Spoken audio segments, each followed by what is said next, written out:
Hello guys, today I am sharing a simple, tasty and healthy Goduma Rava Upma recipe, perfect for breakfast or a light dinner.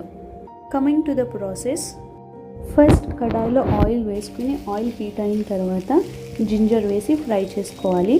Ginger fry అయిన తర్వాత శనగపప్పు, మినపప్పు, ఆవాలు, జీలకర్ర, పచ్చిమిర్చి, కరివేపాకు వేసి ఫ్రై అయిన తర్వాత ఆనియన్స్ కూడా వేసి గోల్డెన్ కలర్ వచ్చేంత వరకు ఫ్రై చేసుకోవాలి.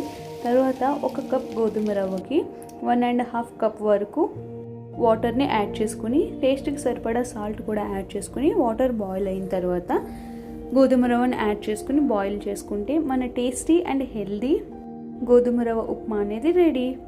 క్విక్గా అయిపోతుంది, అలానే లైట్గా కూడా ఉంటుంది. మార్నింగ్ టిఫిన్స్కి అయితే బెస్ట్ ఆప్షన్ అని చెప్పొచ్చు. సో ట్రై చేయండి. ఎలా వచ్చిందో కమెంట్ కూడా చేసి చెప్పండి. అలానే don't forget to like, share and subscribe to my YouTube channel. Thank you.